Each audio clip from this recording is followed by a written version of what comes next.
Hallo allerseits, hier ist Magda, Ihre Deutschlehrerin bei Mosalingua. In diesem Video möchte ich Ihnen ein paar Tipps geben, wie Sie die Artikel im Deutschen lernen können. Der, die oder das. Das ist hier die Frage. Also, los geht's!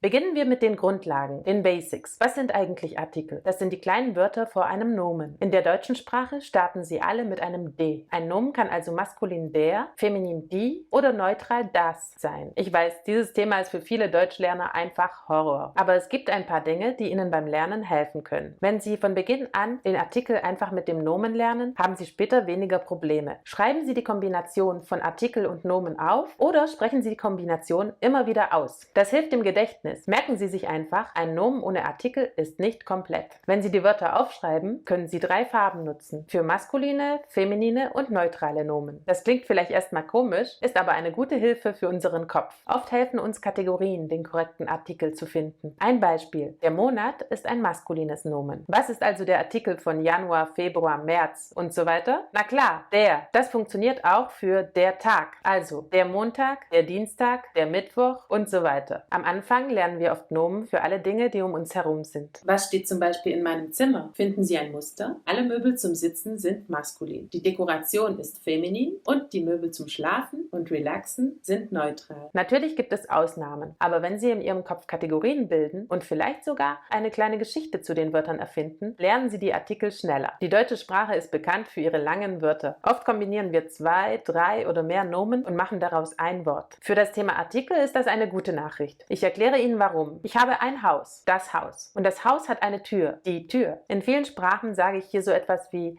die Tür von dem Haus, nicht im Deutschen. Wir kombinieren die Nomen einfach und sagen Haustür. Aber was ist der Artikel? Die Haustür. Denn es ist ja immer noch eine Tür. Weil es mein Haus ist, habe ich natürlich einen Schlüssel für diese Haustür. Wie heißt er? Klar, es ist also der Haustürschlüssel. Sehen Sie, in einer Wortkombination bestimmt immer das letzte Wort den Artikel. Wir sind schon fast am Ende unseres Videos und konzentrieren uns jetzt auch auf das Ende der Nomen. Denn es gibt ein paar Endungen, die eigentlich immer maskulin, feminin oder neutral sind. Ich möchte Sie nicht mit einer endlosen Liste langweilen, also habe ich die wichtigsten Endungen ausgesucht. Der ist der Artikel für fast alle Wörter, die auf R und L enden. Der Computer, der Schlüssel, der Lehrer, der Rüssel. Die ist der Artikel für alle Wörter, die auf Heit, Keit, Ung und Schaft enden. Die Freiheit, die Gemeinsamkeit, die Erfahrung und die Freundschaft. Das ist der Artikel für alle Wörter, die auf Chen, Ment und Ma enden. Das Brötchen, das Dokument und das Thema. Natürlich gibt es auch viele Wörter mit anderen Endungen, aber es gibt uns ein wenig Orientierung im Artikeldschungel. Ich hoffe, diese Tipps sind eine Hilfe und eine Inspiration für Sie. Zum Schluss möchte ich Ihnen noch einmal sagen, dass es am Anfang überhaupt kein Problem ist, wenn Sie mal einen falschen Artikel nutzen. Sie werden ganz sicher verstanden, also keine Panik. Am wichtigsten ist, dass Sie so früh wie möglich sprechen. Vielleicht helfen Ihnen dabei auch unsere anderen Grammatiktipps für Deutsch. Ich sage Tschüss und bis bald.